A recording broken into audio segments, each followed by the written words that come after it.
ఈ ఉదయకాల సమయం మీ అందరికీ వందనములు. ఈరోజు కీర్తనలు 66 ధ్యానించుకుందాం.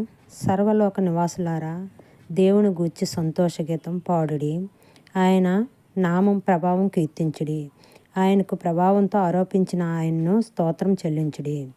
ఇలాగ దేవునికి స్తోత్రం చెల్లించుడి. నీ కార్యములు ఎంతో భయంకరమైనవి. నీ బలాతిశయం బట్టి నీ శత్రువులు లొంగి నీ యొద్దకు వచ్చెదరు. సర్వలోకము నీకు నమస్కరించి నిన్ను కీర్తించెను. నీ నామం బట్టి నిన్ను కీర్తించెను. దేవుని ఆశ్చర్య కార్యములు చూడగా రండి. నరులెడల ఆయన జరిగించు కార్యములు చూడగా ఆయన భయంకరుడై ఉన్నాడు. ఆయన సముద్రములను ఎండిన భూమిగా చేసెను. జనులు కాలినడకచే దాటిరి.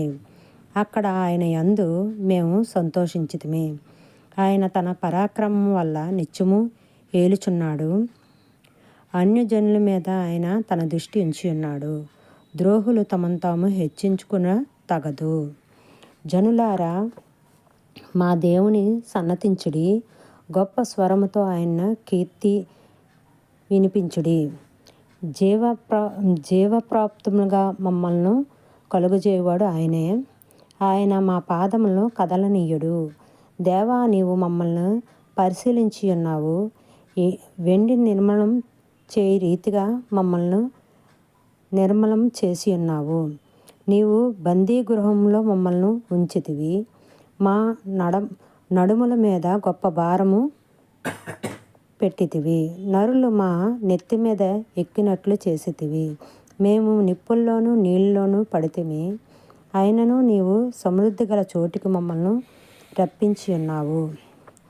దానబలను తీసుకొని నేను నీ మందిరంలోకి వచ్చేదను.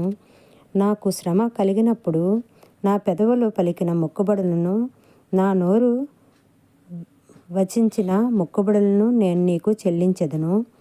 పొట్టేళ్లను, దూపములను, కొవ్విన గొర్రెలను తీసుకొని నీకు దానబలులు అర్పించెదను.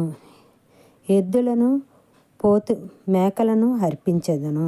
దేవుని యందు భయభక్తి గలవారులారా, మీరందరూ వచ్చి ఆలకించుడి. ఆయన నా కొరకు చేసిన కార్యములు నేను వినిపించెదను. ఆయనకు నేను మొరపెట్టెతిని. అప్పుడే నా నోటి శ్రేష్టమైన కీర్తన ఉండెను. నా హృదయంలో నేను పాపం లక్ష్యం చేసిన ఎడల ప్రభు నా మనవి వినకపోవును. నిశ్చయముగా దేవుడు నా మనవి ఆలకించి ఉన్నాడు. ఆయన నా విజ్ఞాపన ఆలకించి ఉన్నాడు. దేవుడు నా ప్రార్థనను తోసివేయలేదు. నా యొద్ద నుండి తన కృపను తొలగింపలేదు. ఆయన సన్నతించబడును గాక. కీర్తన బట్టి మీకు దేవునికి వందనములు. అయితే కీర్తనలోని నీ శత్రువులు లొంగి నీ యొద్దకు వచ్చెదరు. మనకి చాలామంది శత్రువులు ఉంటారు. శత్రువులపై మనకు జయం కావాలి అన్నప్పుడు మనం ఎలా ప్రయత్నించాలి? ఆ జయం పొందుకుంటకు మనకు ఆధారం ఏంటి? జ్ఞానం ఎక్కడి నుంచి వస్తుంది? ఆ జ్ఞానం ఎలా సంపాదించుకోవాలి? అలాగా చేసినప్పుడు మనం ఆలోచించినప్పుడు పరిశుద్ధ గ్రంథంలోంచి మోషేని వాళ్ళ అన్నదమ్ములే గుంటలో పడివేస్తారనమాట. గుంటలో పడివేసినప్పుడు దేవుణ్ణి ఆరాధించే ఆ బిడ్డడు, దేవుణ్ణి ఇష్టపడే యోసేపు గారు ఆ గుంటలో పడేసినప్పుడు, గుంటలోని అన్నదమ్ములు పడేసినప్పుడు తర్వాత ఆ గుంటలోంచి ఒక దేశంలోకి అమ్మివేయబడతాడనమాట.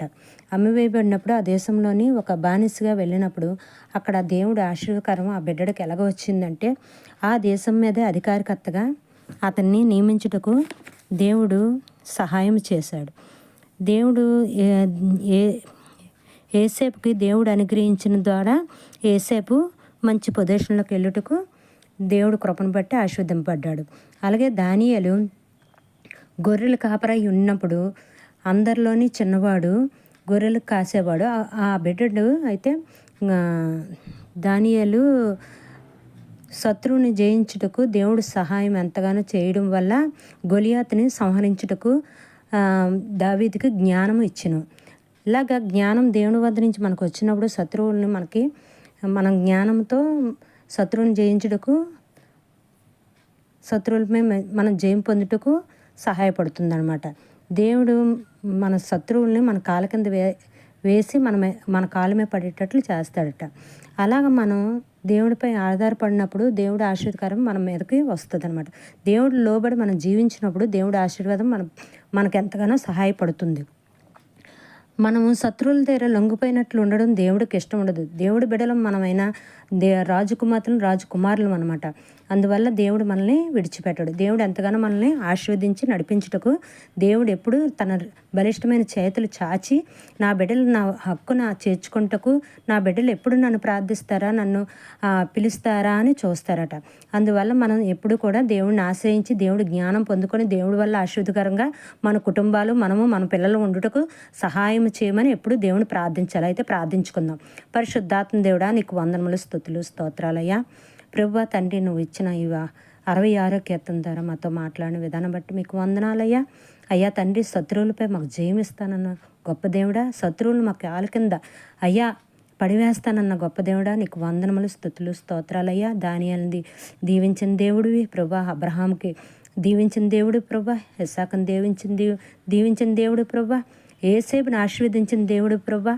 అయ్యా తండ్రి నాయన, ఇలాగ నువ్వు తండ్రి నాయన ఎందరినో ప్రభా నాయన నువ్వు ఎన్నుకొని తండ్రి ప్రత్యేకంగా దీవించి ఉన్నావు. అలాగే మమ్మల్ని, మా కుటుంబాలను కూడా తండ్రి నువ్వు దీవించుకొని ఆశీర్వదించి మమ్మల్ని నిలబెడుతున్న విధానం